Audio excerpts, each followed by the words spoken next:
Well, time does fly, and it's been a year since I purchased this, my Nordictrack S22i.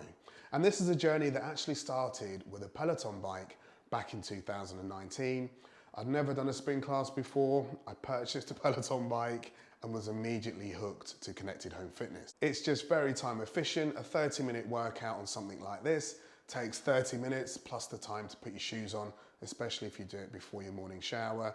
And having the convenience of not having to go to a gym to get your cardio in or your strength training in is it just saves so much time. And when the Peloton Bike Plus came out, of course, I purchased that. And although I'd heard of Nordictrack, Peloton bikes looked better at the time, and there was a lot more buzz around Peloton around that 2020 kind of golden era for them. But then Nordictrack's design language suddenly got a whole lot better. I love the way this bike looks. And I purchased one just to kind of make some comparison videos with the Peloton, and my plan was ultimately just to sell it on. But when I made that comparison video, the Nordictrack bike came out on top. It rode very slightly better, but the thing that really impressed me were these outdoor workouts. Now, I appreciate the screen is at an angle, but when you're actually facing the bike, it's not at an angle. But as you can see here, when the terrain goes downhill, the bike pitches forward and it gets easier to pedal. When you ride uphill, the bike leans back, simulating a hill, and it gets harder to pedal. And it really does add to the immersive experience of the ride. And these outdoor workouts, iFit have got these nailed, and they really are the best out of any outdoor rides and runs I've ever done. And you can actually find yourself in Montana on Monday, you might be in California, Tuesday, Alaska, North Pole Cycling Series. It seems like every part of the globe is covered by these outdoor fitness rides. The quality of the instructors with iFit are excellent, but they're not at the forefront of these fitness rides. It's much more about the scenery and also the coaching that you get from the instructor. This is Ashley, she's one of my favorites, a really good and experienced instructor. And if you get a chance to do it, this series where she rides around the coast of Ireland, which is just over there, is really impressive. The only thing is, it can get expensive because we've booked 2 holidays now based on the fact that I've been to these kind of like places virtually, and then I've just said to the family, we need to go. Another thing which adds to the immersive nature of these rides is the auto fan. This has 3 settings, you can do it manually, but I prefer to put it on auto mode. And let me just put the mic here so you can hear it a bit more. So you should be able to hear there's no fan, but as I start pedaling, and the harder I pedal, the harder the fan blows. So that really adds to this kind of immersive nature of these workouts as well. So if you're torn between the 22i with its 22-inch screen or the 27i with its massive 27-inch screen, I would say it's down to preference because both bikes feel identical to ride and are extremely similar apart from the screen size. I sold my 27i because I'd made all the videos I could with it. And what I did notice was switching between the 27i and the 22i for comparison videos and filming, I didn't really have a preference. And very much like Peloton, Hydro, iFit workouts are 1080p. And you're sitting really close to the screen, so it's not like your TV across the room where bigger is better. When you're right in front of a screen here, 22 inches feels pretty big. And with these workouts being 1080p, I think Nordictrack's 14-inch screens and their 22-inch screens show the workouts off really well. You get a more cinematic experience with a 27-inch screen, but you can start to see sometimes that it's 1080p and not 4K.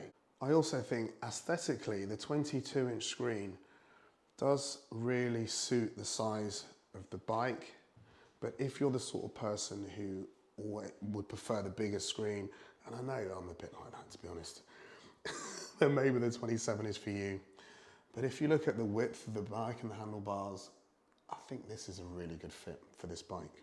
There are 2 things that I don't like about this bike, and that is the water bottle placement. It's just here, and it's hard to explain, but when you're out of the saddle, about once a month, I catch that with my knee and send my water bottle flying across the gym. Maybe that's just me. The other thing is the off button. So if you want to turn this off, I'm in the UK, we have switch sockets. But the off button isn't up here where you'd expect it to be on the screen. If you want to turn this bike off, you need to come all the way down here to the power cable underneath there. Can you see the off button there? However, as you can tell, I really like using this bike and I really love the iFit workouts. You can either do them on the bike, so I'm doing a yoga session here on the bike, or if you've got a smart TV, you can use their app and put it on a TV, or you can use an iPad or your phone, for instance. And if you're thinking about buying an S22i or any other piece of Nordictrack equipment, I'll put a link in the description. That will take you to the best price on Nordictrack's website, and it also helps support the channel, which is greatly appreciated because it enables me to keep making videos like this one. So here's the 10 things very quickly which I love about this bike. Number one is Smart Adjust. Now, you're not just stuck in your lane. They've got beginner, intermediate and advanced rides, and you can do all of them because of this Smart Adjust feature. So this is a beginner ride, which might be a little bit too easy for me, but I can increase the difficulty of this ride and it will carry on throughout the whole workout. This is an advanced ride, which might just be beyond me, but I can decrease the intensity of this and that will carry on throughout the whole of that workout. So what that means is you're not just confined to your skill set. You can just pick any ride and adjust that ride to fit your fitness at that moment. And then when you get on the bike again, it will remember kind of where you are, and you might have to make a little adjustment at the start, but you'll be the same in the next workout as well. Number two is the fan, which we've talked about. Number three is the metrics you get on the screen here. So this is showing incline. It can also show vertical gain. It can also show vertical loss. You've got your watts output. Well, these are all zero because I'm not actually using the bike. You've got time elapsed, which can be time remaining or distance as well.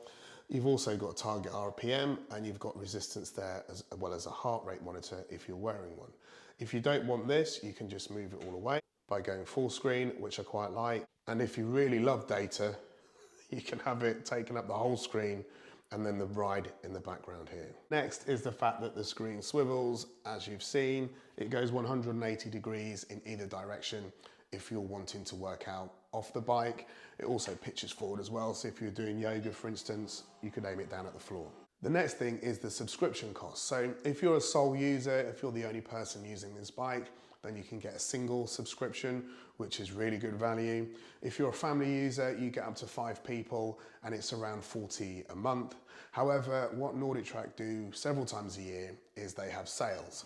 So last year I was able to buy a year's membership for 250, and that was for 5 users. This year, because I know that I'm committed and I'm in this ecosystem now and I love it, I paid for a 2-year membership. And as you can see, by buying it for 2 years in their Black Friday sale, it worked out about 17 or 18 a month for me, which is exceptionally good value for the amount of content that you're getting. Next is accessibility. So you don't need to buy cycling shoes for every single member of the family. They have an SPD cleat on one side and a cage on the other. If you're the main user of this bike, I would suggest buying cycling shoes and clipping in. If you're a more casual user, then this will save you an absolute fortune in cycling shoes. Next thing I like is that these bikes get regular software updates. In addition to that, you can separate the instructor from the music. So in this case, for instance, if I wanted to listen to my own music, I could just have the trainer turned up and the music down, or I could just have the music up. And you also have stations, which I like. I'm in the UK, so we only get 3 stations. I know you're thinking there's 4 there, but that one's yoga. So we get a choice of global hits, rock and dance EDM. If you're in the US, you get 11 stations. And lastly, these bikes are just really good fun to use. They're fantastic bikes to ride. Paired with this content makes exercise much more fun than it used to be. As mentioned, I'll put a link in the description, which will take you to Nordictrack's website, and it also helps support the channel. And if you're torn between this and the 27i, it is a tough decision. I'll put a video up here, which is my comparison video of the two, and this will tell you which one you should buy. Until next time, see you soon.